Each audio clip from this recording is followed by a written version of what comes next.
ownership. When you were 98% slaves, you had an ownership of 1/2 of 1% of this nation's wealth in 1860 on the eve of the Civil War.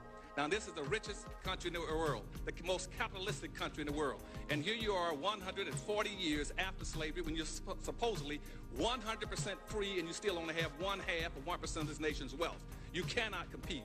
The typical average white person in America has 3,500 times more money than you have. That's not true only of blacks in America, it's true of the world internationally. What's happening right now is blacks is a marginalized, subordinated class of people all over the earth. You have 1/2 of 1% of the wealth in this nation. The same thing is true all over the world. In the world, there's approximately $392 trillion worth of wealth on the earth. And black folk around in the world have less than 1% ownership of it. That includes all the African countries, that includes Brazil, Caribbean, and America. You don't own enough control of anything. Whites control almost 100% of all the wealth, power, resources, privileges, and controls of all levels of government. You're playing a game you can't win. You got to get reparations. Now, how are you going to get it? Let me give you run through 3 or 4 things very quickly because I don't want to take up the time here. First thing you must do, I've heard it mentioned already, we got to commit a national campaign all over this country to start publicizing the issue of reparations for black folk. Not as something nice, but as a necessity, period. That means every living soul, every organization, every corps, every institution in this country must begin to start promoting reparations for black folk all over this country. That's level 1, is a massive promotion of reparations for black folk. Second level, level 2, what we must do at second level 2 now is to start having facts-finding hearings. You must have facts-finding hearings all over this country. And you're going to have facts-finding hearings on at least 2 different levels. One is you're going to go after facts finding about what roles governments have played in the reparations, in the slavery trade against black folk, and enslavement of black folk, the marginalization of black folk. And that should break down into 2 levels. One is to investigate all levels of domestic governments, that's city, county, federal, and state governments. And the second group would go after international. So you should have 2 groups of black folk in this country exploring and fact-finding on what roles government have played, one domestically and one internationally. On the left-hand side, you should be doing the same thing for the domestic side. You should be going after the private sector. You should be going after all the private corporations in the United States, what roles they played and how they benefited directly from slavery. And also, on the same side, you must go after all the international corporations and the roles they played and how they benefited. Now, the Harvest Institute right now, my think tank, we've already picked up one. We put out a press release on that. We're going after domestic role that major corporations played in the United States. We've already identified approximately 240 companies that are still in existence that profiteer directly and enrich themselves off of black folk. We're going after that. And what we have to do in our fact finding is be able to factuate, document the direct line between how blacks have been crippled all the way up to economically, politically, socially, and educationally, and tied into these major corporations or tied into levels of government. That's your level 2. Level 3, you must then start having a national convention in this country. And right now, I think Dorothy Tillman in Chicago is already, we talked about this. She's going to try to call one in Chicago this coming year. We must have everybody who's playing a role, like Congressman Conyers and everybody from the Congress, in Cobra, everybody should be at a national convention where we all come in there to not only energize each other, but to share information, see where we are. They're trying to set that up for this coming February, someplace in the United States, possibly Chicago. That's your 3rd level. The 4th level you start doing is trying to get into, out of this conference should come strategies and plans and a specific role model. You got to have a model that every black can tie into, a model for reparations. Now, my model's a little different from everyone else's, and that's because I'm outside the box. I'm trying to pull everybody else outside if I can get them. Now, most people are going to try to follow the Jewish reparations model or the Japanese model. I'm following the Indian model. The Indians are the most appropriate model if you want to track down, do anything to get reparations of black folk. Why? Because you see, only American Indians and black folk were spelled out in the Constitution. The Indians on reservations and black folk. There's a direct lineage between those 2 groups.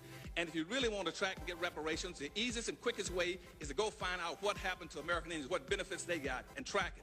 In my new book called Power Numbers, it takes you through every one of those steps. You can follow it. If you pick that up, you can come right to reparations very quickly because it'll be very difficult for the government to deny black folk the same thing they're giving the Indians. So when you hear people talking about how bad off Indians are, first thing you say, fine, if Indians that bad off, put us as black folk in the same status with the Indians. We'll take that. Because see, right, what Indians got, first of all, nobody declared Indians to be a nation. Indians declared themselves to be a nation. They declared themselves to be a nation all the way up until about 1832 when Supreme Court Justice Marshall said, okay, I'll recognize you as a nation. We never declared ourselves to be a nation. We've always tried to do just the opposite of what the Indians did. Once they became a nation, they drew up a constitution for themselves. We never had a constitution. And what the Indians did with that constitution is then to go to the United States government and say, we do not want to integrate. We did just the opposite. We integrated. And I can track everything right down, or we can follow the Indian model if you want to. And you can see, and all that's already built into the law, and there's a direct lineage between American Indians and black folk that you can follow very easily and get to reparations. But we need to have a model. And in my new book, I get that model to be on the stand in about another month. You get the Powernomics model that take you through all those steps of what they did throughout history, from the Blair Amendments and everything else. You can track them very easily, and it'd be very difficult for the United States government to deny you reparations when you only two people that have a constitutional relationship with this government is black folk and Indians. Just like Indians use what they call natural rights and lay a claim against the land, we should use natural law and lay a claim against our labor, misappropriated labor.